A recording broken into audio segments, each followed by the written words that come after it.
This is Beyond the Resume, the podcast that brings you the stories, advice, and insights behind some of the most successful people in real estate. Beyond the Resume is brought to you by Jackson Lucas Executive Search, the industry leader in human capital solutions. Here is Chris Papa and Lisa Flicker. Audrey Symes, welcome to the podcast. Thanks for coming on. Thanks for having me. I'm really excited to be on today. How are you doing? Doing okay. Excited to get started on all of our 2026 projects. Well, hopefully we'll talk about some of that. Absolutely. So you are the in charge partner, the head of research at Human Capital Analytics. Yes, sir. Can you tell the world about Human Capital Analytics? Yes, I would love to. So I came on in September to really kind of had been a largely kind of search-based research function over the past couple of years that was developed by our colleague Frick Jones to address a need for clients on the retained side who wanted to know a little bit more about some of the potential pools of candidates that they might be interviewing, and especially how movement was happening within the industry. So Anthony, our CEO, felt that there was an opportunity there to really kind of scale up and make it about thought leadership and about more kinds of, more of a boutique, like high touch research effort for all various types of retained clients and potentially other search firms as well. So over the past couple of months, I've been on a listening tour among the partners, among all kinds of, like some of our smaller clients, among all kinds of potential constituents to see what the need is, what we have. And I'm coming from the industry side, so just getting used to the cadence of the search world and the contours of that and how that works. And so it's been a really interesting couple of months with that. So basically at this juncture, we've kind of surveyed, what we have, what we want to have, what we can produce. And I think, in my opinion, is a great resource for any firm within our target industries right now are investment banking, real estate, and asset management. But I think it could also go forward into any number of industries once the parameters are set up to really understand more about not just one position that you might want to fill, but what's really the future of the workforce? How can we retain the best talent? How can we have the best practices in place for succession planning, for legacy planning, and those higher level things that I think it's hard from the inside to conceptualize, and research is really important there. And then also what's happening in the industries and what does that mean for hiring? I know a lot of our LinkedIn content, which I've really made a big push for over the past couple of months, has focused directly on different macroeconomic indicators and what those might mean for hiring. Right. Yeah. So I'm not a researcher, right? I mean, I'm talking to the clients but having somebody of your caliber and the team that you put together to help our clients, whether it's on a search or, you also do independent, you do research projects for different firms, right? As opposed to just helping Yes, with the search. And so exactly. it's such a benefit to the client, I think. It's a benefit to me. I know that. Kind of take us, I met you at first time when you were a partners group. You were doing research there for private real estate in the Americas. Mm-hmm. So I know kind of your background and the caliber of research you do, but can you tell, how'd you get into this? Where'd you grow up, schooling, all that jazz? Take us through the journey. Well, I grew up in Connecticut in a suburb of New York City called Darien. And then I went to Stanford and I majored in economics with a minor in math. And that could have led to a lot of different things. And I actually started out right after I graduated from college. I tried the public policy world. I worked at the Urban Institute in Washington, D.C. as an analyst. I've always really my first and foremost love is reading. So I've always loved reading, especially about, history and politics and that kind of thing. And that kind of led to economics, which I really discovered in college. And then, when I was first out of college, I was trying to figure out how to apply it. And then actually an acquaintance of mine from college posted a job on the job board when I was working at the Urban Institute to be an analyst at REEF, which at that time, and now it's called Deutsche Wealth Services, but then it was called REEF, which was the real estate arm of Deutsche Bank. And I was living in DC and I wanted to move to New York City. And so I took that. I didn't know really anything about it, but I took this job and I really fell in love with it. And that's how I really learned what commercial real estate is, which has been the backdrop of my career for 20 years. And what could be and how to really understand trends and how they might apply to different investments and different time horizons for investments. I've seen a ton of cycles, mini cycles, and then like the GFC and then the recovery from that. I've really had kind of a front row seat to what's gone on in commercial real estate over the past 20 years. I mean, when I started, for one, a multifamily really wasn't thought of as like an international asset class. People Right. in Europe didn't really understand what it was, and now they do. That's one tiny example. Logistics was tilt up warehouses, and now Right. it's drones, and it was, and with research, when I started, there was no Twitter, there was no LinkedIn, there was no, and so it wasn't nearly as transparent as it is now. So you had to really go down there and drive around. When I first started, we had a bunch of properties in Atlanta, which everyone did back then because that was like a huge commodity place to get tons of stuff for a portfolio. So I would go down there with a AAA map and drive around and talk to the leasing managers and ask them, how many cars were in the park. It was that type of stuff. It was really like grassroots. So that's how I became a real estate researcher. And then from there, I got a master's in economics from NYU. And then I went out to California, or I went back to California, and I worked for Ken Rosen, who is a real estate economist out of Berkeley. And I did his models for him about how rents, construction, et cetera, would grow based on basically huge publicly available data sets from the BLS, et cetera, and some other data. So I did the consulting side, and then I worked from there. I went to Prologis, which at the time was just merging with AMB. Yeah. Big deal. And I actually got the offer letter from AMB, but started at Prologis. Like that's how close it was. And that was amazing. So that was in 2011.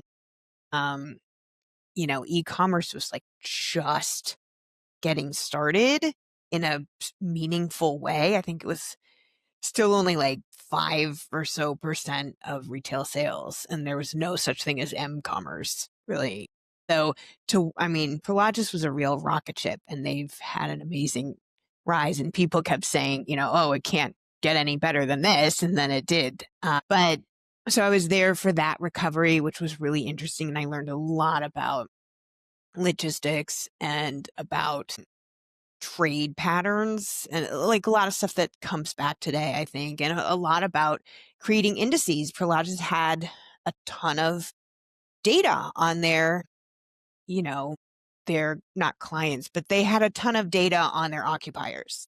Mhm. And, I remember working on how can we build this into a proprietary product that, can be interesting to people, who visit the website, or interesting to clients or whatever. Because when Prologis and AMB merged, AMB had a pretty small private business, but Prologis had a huge private business. So there was a much more appetite for research content and Mhm. kind of really prescriptive points of view on that type of stuff. So a lot of like what we found with our tenants, when the capacity use got to like a certain percentage, they started looking for more space. And then it was about like finding macroeconomic trade indicators to try to predict when that would happen. And they're still actually using that, which was kind of in its infancy when I started.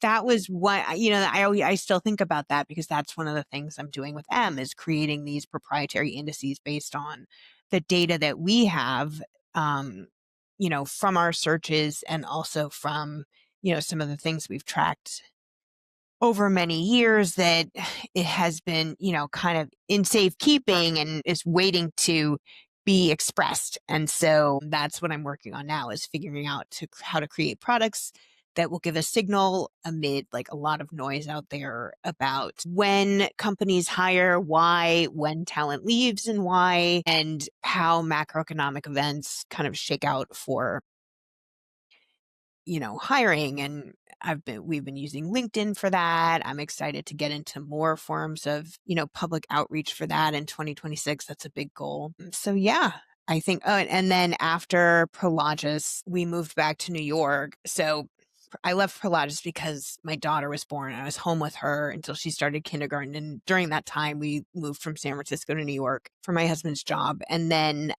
I was home with her until kindergarten, and I went back to work about 2 weeks before COVID hit. That was interesting. Yeah. But I went to JLL, which was a really interesting experience. So many smart people who worked there. And I learned a lot about all different kinds of, and a lot about capital markets, actually. I learned a ton about capital markets there.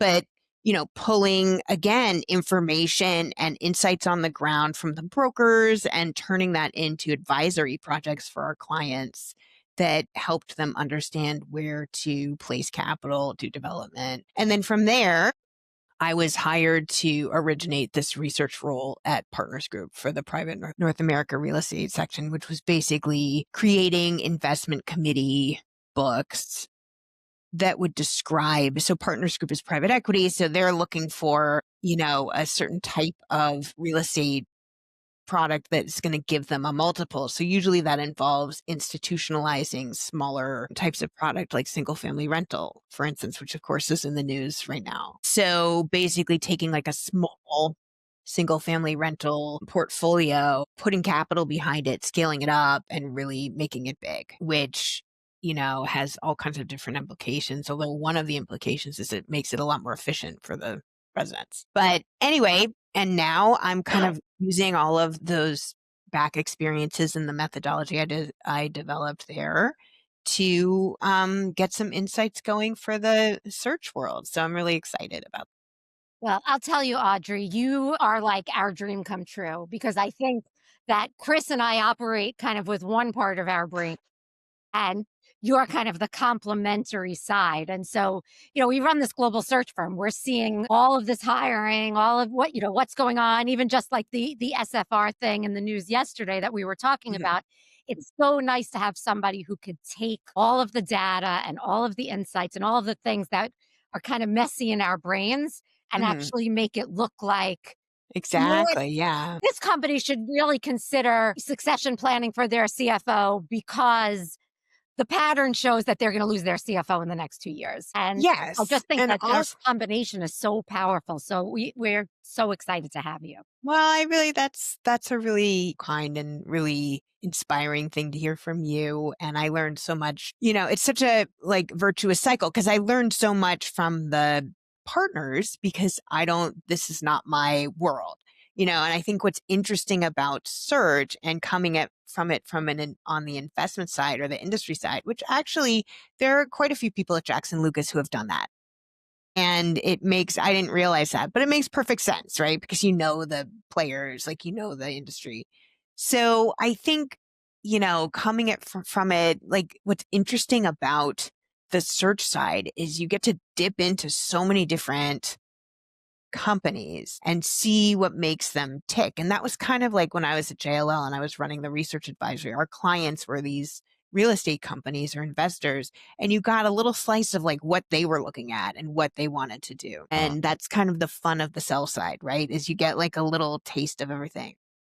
So just being able to, have that Rolodex or that network that has really kind of, and I'm sure has, switched among these different institutions too, like some of the people that you've worked with. And you can really start to see how different shops approach things differently and what really makes them tick and what would make someone a good fit at one place, but maybe not a great fit at another place or another role. And so I think also you start to weave all this stuff together, and it gives you just another kind of more of like a ground up perspective on the industry, like how the actual players are working in it in real time. Uh, So I think that's going to be really additive as I really kind of get my offering going this year. What are I mean, we've traditionally, Lisa and I have done compensation studies and market mapping, which is sort of market mapping. Yeah. And so what offerings are you going to be putting out there this year? So we're definitely going to be continuing to do those. And on my team, I have several people who, really are very well versed in both of those formats because they're from the search world for their background. So they really know about compensation studies and market mapping. And I think those are really important and vital to all kinds of institutions from, both an HR perspective and then for me, I think even for private equity, like if you're staffing up portfolio companies, it's interesting to know kind of what, those metrics might be. So we certainly are going to continue that. But then I also think there's a place for more of like a top down look. So I have two categories right now. And the other thing is like I continue to learn. So we'll see if we were talking in 6 months, maybe some of these I'm still doing, maybe I've gone in a different direction. And because that's what's fun about this. We're kind of creating something new. And so I would say one would definitely be more of kind of like that I think retained search really lends itself to more of like a consulting approach to discuss, topics that are really kind of even in the age of ChatGPT difficult to understand or really get an intuitive sense for, like for instance specialty finance, like what is that, how does it work in with the rest of your platforms, how do you hire for it, like that's a great consulting question. But so I think some of those will just kind of emerge as some of the partners have offered to kind of take me on a bit of a listening tour with, just like soft launch some topics. So I'm really excited about that. I also am working on building out more surveys and I'm working with our head of the RPO business to really get tons and tons of responses across lots of different industries on both from the employee and employer side on, some of these topics like, are you satisfied with your comp? Why or why not? Like, are you satisfied with how you're being managed? Are you looking for a new job? All of that kind of stuff and try to track that to then later results in terms of attrition or even layoffs. And then on the other side, for the HR side, there's so many questions about like, as we kind of touched on, succession planning, developing your people. Do you have any contingency plans for when certain key people leave? And, I mean, there are many questions there. So I think, or what percentage of offers that you make get accepted?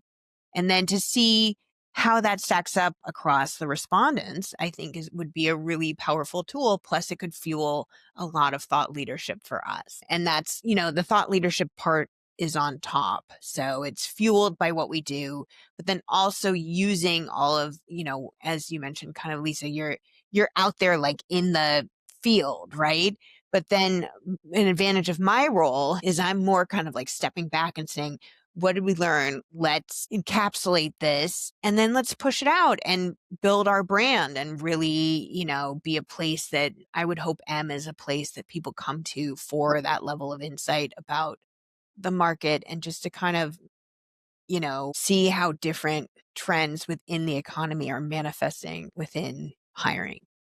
Yeah. And I one of mean, the we have things, so much data, right, Lisa? I mean, it's just like yeah. our company in general, like you're talking to people, we have so much data that could be very useful to so many people, but like without you, it's just sitting here, you know, I'm not We're going to organizing. mine it and see what we have. We're going to pan for gold. So I'm excited about it. We're just at the beginning of that And I feel like process. your ability to kind of run the predictive analytics around that data is just it's so exciting to me because I think about, like, everybody asks me, "How is the world changing with AI? Are you seeing less hiring at the junior levels? What are you seeing people how are you seeing people train at the senior levels?" And of course, Chris and I give all of those people our answers, like what we're seeing on the Off the ground. cuff. Yeah. But to be able to take all of that and then be able to go to one of our clients and say, not just like, "Oh, here's what we're seeing," but like, "Here is a real data analysis of, like, what your competitors are doing, how they're doing it," and especially as we build around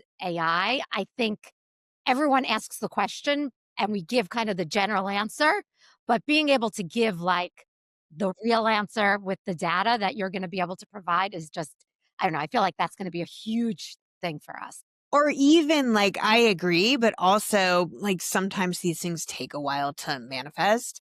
But even like being able to connect what you're hearing on the ground to survey responses to indicators that you're following in the broader economy, like those three, linking all those up, I think is really powerful. And yeah, and Lisa mentioned AI. Like, how are you using technology and AI in research? Well, that's a great question. I think so. We use Copilot here, and there's two modes. One is research mode and one is analytics mode. And I use both, and they're both good for different reasons. So research mode helps me think of different questions to ask. It can help you clarify your writing, that kind of thing. Analytics, you put your spreadsheet in there and say, help me find some trends. And that's been really helpful too. Although you do, as everyone caveats, and it's true, you can't just take it right off you have to check it and make sure. But I think it definitely basically just like speeds up the process quite a bit so you can scale what you're doing. So 5 years, even like 5 years ago, some of this stuff might have taken a couple of days to look through, and now you can look through it in like 45 minutes. So it allows you to also test a lot more stuff out. If it's a lot quicker to run, you can, not all of it is going to be a winner, right? So you got to go through a lot of iterations of data analysis to find something that you think makes sense and that's actually like a result that's going to add some insight. So, I think kind of the accepted viewpoint on AI right now in an enterprise environment rather than, ChatGPT is it hasn't really begun to be meaningfully implemented across tech stacks and processes. So I think as that goes forward, like for one, we're building our MAI, which is going to have all of our projects in it so that we can reference our own projects a lot more easily. But I kind of think I'm growing along with the AI. So I'm developing my body of work along with as AI is being developed, which is great. I think it's really been the timing is great because it's really kind of turbocharged this process. And I find that it's like it really is such an exciting time to be on Mhm. the kind of the cutting edge of everything that's happening there, and so I'm sure uh, I'm sure there's a lot going on at your alma mater that we could tap into as well. Yeah, definitely. Yeah, I think, and I follow all that stuff too. I think it's important you can't just stick within your own lane. To get inspiration, to make connections, which is really what creativity is. It's just making connections among all kinds of different disparate things. And I always tell my daughter, who's 11, she wants to, well, why do I need this? Why do I need to study this in school? And I always say, you never know when something is going to pop up and be a connection for you. So, and I believe that in my own work too. I really think it's important to kind of have a little bit of a hand in lots of different things because everything's connected, especially with AI. This I'm it's going to take some time, but I think that we're going to build out a variety of different verticals, so to speak. We're going to have our classic market maps and comp studies. We're going to have our consulting. We're going to have our thought leadership, and it's all going to be accretive to each other and fold into each other. And what?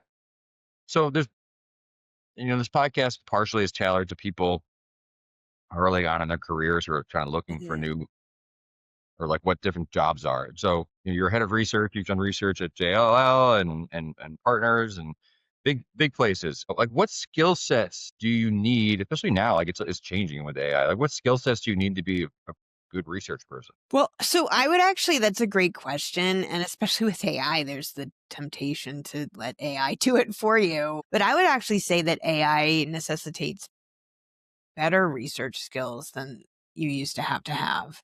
Because now there's a baseline of just typing it into AI, right? So you have to know what you're looking for. You have to, be discerning. You have to be thorough. But I would actually go all the way back to, and I mean, I love research. It's been my whole career. I really can't imagine, doing anything else professionally, to be totally honest. But I think it goes back to reading. You have to be a good reader to be a good researcher. If you don't read, it's going to be impossible to make those connections and to really have the stamina, like the, intellectual stamina to develop your skills. So I would say never stop reading. I would say, um, and read all kinds of different things, even things that you don't think would be relevant. Like I love history. I love reading about history. I love reading, which is, not that far afield. But I also love fiction. I love literature. I love poetry. Like all kinds of reading helps. And then, of course, reading newspapers and not necessarily reading blogs and X and stuff, but actually reading journalists, I think is really important to developing research skills. And you have to have your own internal house views on things. You can't be swayed by one or two data points. You have to have a sense of how the cogs all work together, right? And I always, I love this quote from Charlie Munger, where he basically talked about like having this whole like setup of furniture in his mind. And so when he got a new fact, he could kind of place it in a place where it made sense. And I think that's such an apt, like you really need a sense of how things work together, baseline, and how they should work, and a sense of history. Right. And the other thing I would say is you need to know how to write a convincing, a lot of people, like a shocking number of people leave out the, so what of the argument. Like they'll give you a rundown, but then like, what are you trying to say and how can we use it? That is the most important part, which you would be surprised how many people leave that out. So I would say work on that. Make sure you have your so what. Right. And your creativity, I think, also sets you apart because at the end of the day, and that might kind of lend itself to what students can study and what people should be doing. But I feel like the basic facts are going to be so easy for everybody to find Right. Exactly. that, Yeah, but what's what do they mean? right, right. And then the other thing is there's such a proliferation of information out there, and a lot of it's not going to be right. And you have to be able to know if it is or not. You mentioned there's furniture in the room and where do you put it, but Mhm. if you see this piece of furniture, run away because you've just sat on the hot seat.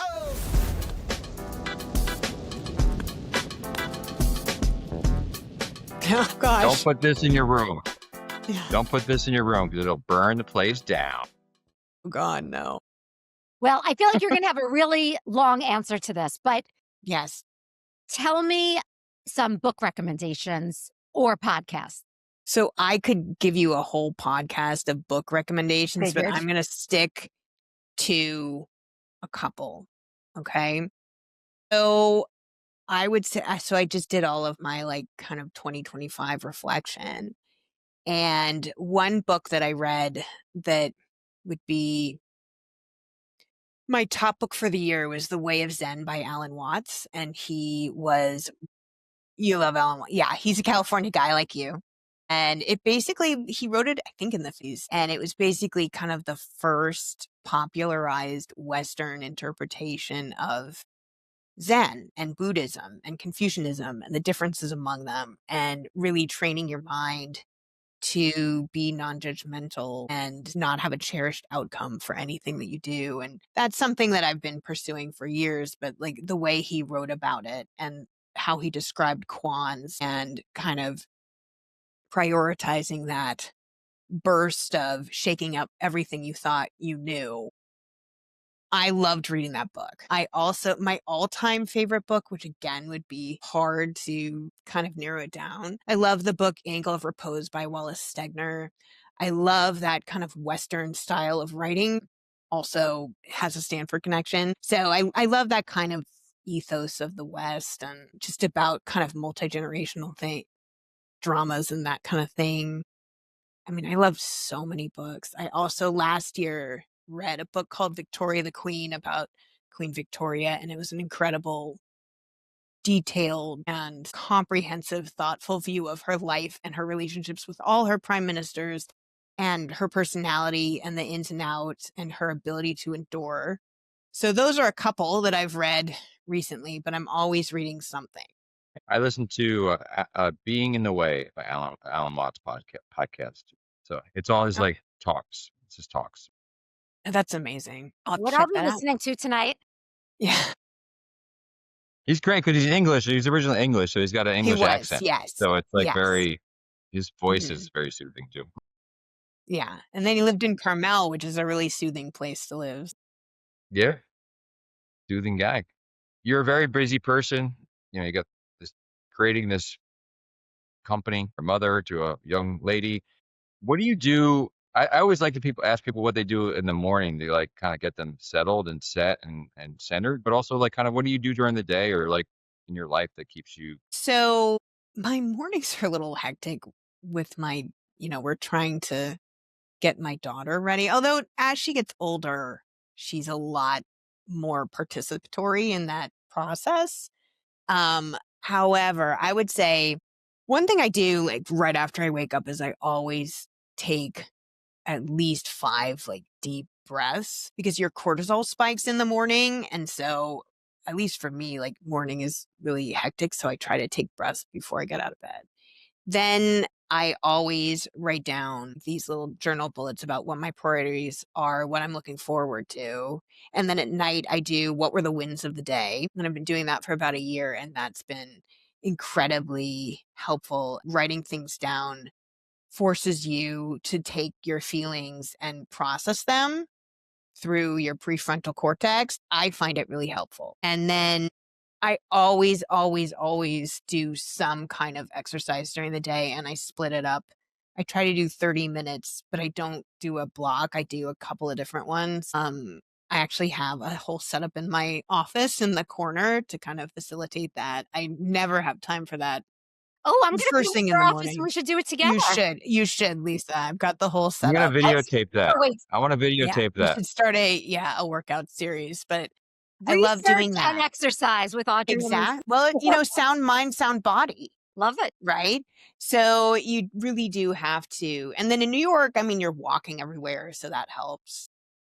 So you always get your steps. But I That's think, great. also prioritizing exercise. And it also helps you keep things in perspective. And a lot of times you get great ideas while you're doing stuff like that because it relaxes your mind. Yeah. So think back to young Audrey. If you kind of knew what you knew now, what would you advise young Audrey in high school? In high school, I had never even College? heard of commercial real estate, but I always wanted to do something with research and writing for sure. So I would say, like, even in my younger career, I would say just like stay open. Don't try to predict the ending of any particular job or, you never really know. And a lot of things there's just so much and I say this, I'm a mentor, um, to some Stanford students. I've had them contact me in the past. And I always say, like, you don't even, when you're in college, it's a little bit different now because the world is a lot more transparent. But when I was in college, you've never even heard of like 90% of what's out there, right? And so, you don't even know what you might want to do. Unless you really have always wanted to be a doctor or a teacher or something, that's different.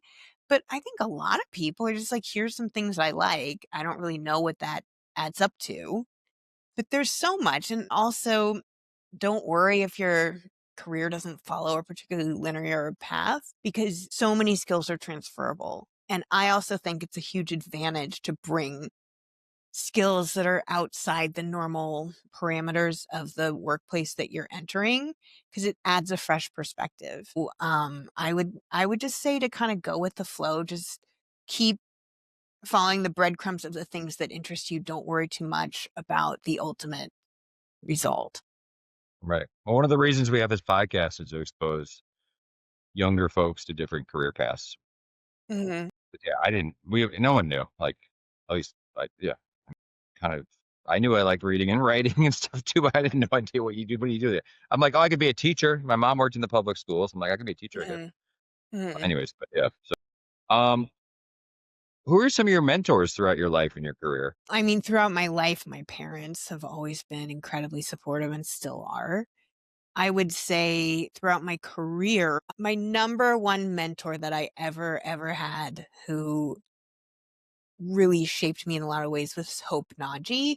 I worked for her at Reef, and she was in charge of multifamily research. Back then, research teams were huge. They actually had like different, heads of different like sub properties. And now you have like one person in research. But I learned so much from her about research, and also just about like how work should look, and how to present yourself, and how to talk to investment committee, and how to hold a boundary. And I really idolized her, and I still do. She's a wonderful person. Her husband, Hassam, is the CEO of Marcus and Millichap. Ah, And he's also a wonderful person. And I actually did some consulting. So when my daughter was a baby and toddler, I did a little bit of consulting for Marcus and Millichap just to kind of keep warm. And I love both of them, but especially Hope, number one for sure, with a bullet. nice. Well, Audrey, if you see here, little Chris was listening in too, Yes, apparently. I appreciate that. Yeah. Creeping over my shoulder. It was great to get to know you better. I love working with you, and you've been a real additive to my career and life here. So, That's so nice. Thank you so much.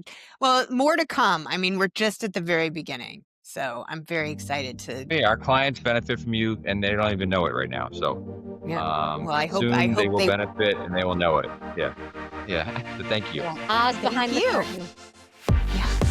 Thank you for listening to Beyond the Resume, a Jackson Lucas podcast where we take a deep dive into the career journeys of some of the top minds in real estate and equip you with the knowledge to move forward in your path towards the success you've envisioned. Make sure to like, share, and subscribe to Beyond the Resume. We're grateful for your support. All episodes of Beyond the Resume are brought to you by Jackson Lucas, building inclusive and diverse businesses through talent acquisition. Visit us at jacksonlucas.com.